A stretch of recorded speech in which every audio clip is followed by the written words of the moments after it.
Please आज एक promise करो कि टेंशन कोई भी हो, सोल्यूशन है। कहीं ना कहीं उसका सोल्यूशन है। और वो सोल्यूशन आत्महत्या बिल्कुल नहीं है, कभी नहीं है, किसी हालत में नहीं है।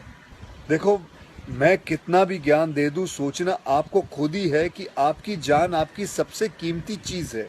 चाहे कोई भी बड़े से बड़ा स्ट्रेस हो लाइफ में, एक बार इमेजिन करो अपने माँ बाप की हालत अगर उन्हें पता चले कि तुमने अपनी जान ले ली है, खुदकुशी कर ली है। शायद आप सोच भी नहीं सकते कि उनको कैसा फील होता होगा।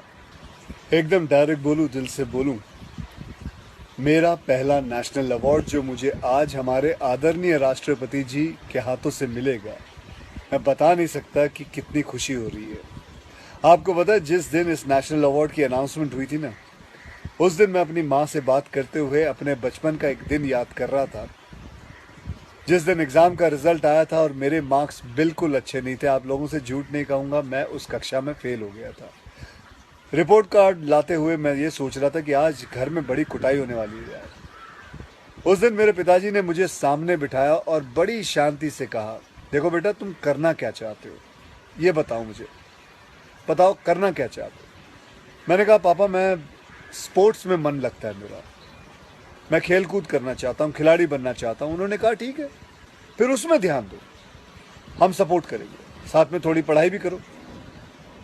आप विश्वास नहीं करोगे, खेलते खेलते मैं मार्शल आर्ट करने लग गया, मैं मॉडलिंग में आ गया, एक्टिंग शुरू कर दी। उन्होंने हर चीज़ में मुझे सपोर्ट किया। अगर उस दिन मेरे पेरेंट्स ने ये ना समझाया होता कि मेरी स्ट्रेंथ किस चीज़ में है, तो आज मैं सोच भी नहीं सकता कि ये नेशनल अवार्ड कभी मेरे हाथ पे होता। ये अपने लाइफ की कहानी मैं आपको एक वजह से सुना रहा हूँ।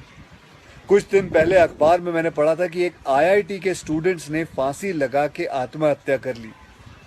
स्ट्रेस में था पढ़ाई के लिए। उससे कुछ दिन पहले मुंबई में एक मैनेजमेंट स्टूडेंट ने एक 5 स्टार होटल के रूम से छलांग लगाकर अपनी जान दे दी। एग्जाम में फेल हो गया था।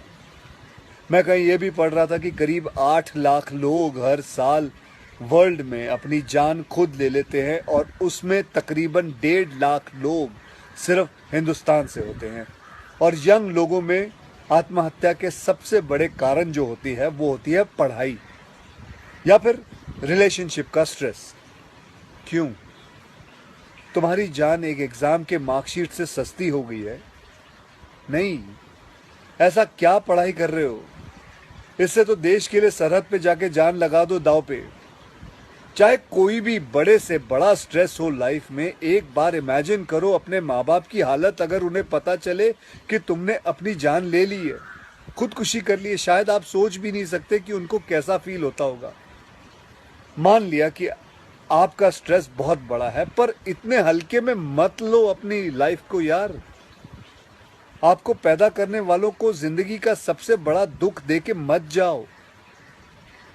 और पेरेंट्स से भी यही कहूंगा, यही पूछना चाहूंगा कि कहाँ गए वो ज़माना, कहाँ गया वो ज़माना जब आप लोग अपने बच्चों के साथ डिनर टेबल पे बैठ के बातें किया करते थे, पूछा करते थे कि कैसा चल रहा है, आपके दोस्त कैसे हैं, पढ़ाई कैसी चल रही है। आज आपका बच्चा आपको अपना स्ट्रेस कैसे बताएगा जब आप भी अपने फ़ोन में आंखें गाड़ के बैठे हो और आपका बच्चा भी फेसबुक पे फ्रेंड्स ढूंढ रहा है।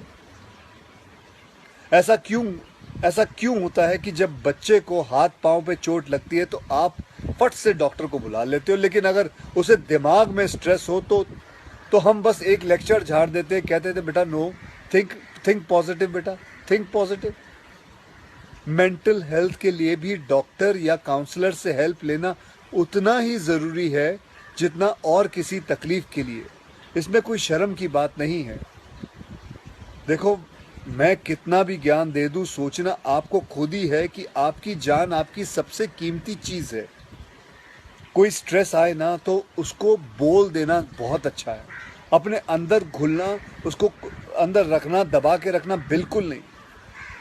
किसी दोस्त को बोल दो या अपने माँ बाप से शेयर करो।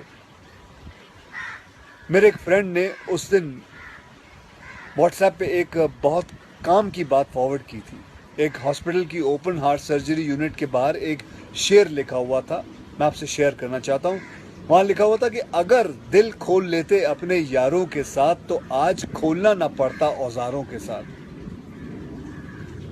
भैया मुझे एक प्रॉमिस करो कि आज प्लीज़ आज एक प्रॉमिस करो कि टेंशन कोई भी हो सल्यूशन है, कहीं ना कहीं उसका सल्यूशन है और वो सल्यूशन आत्महत्या बिल्कुल नहीं है, कभी नहीं है, किसी हालत में नहीं है। अपना ध्यान रखो, मिलते हैं फिर। Till then next time, good bye, जय हिंद।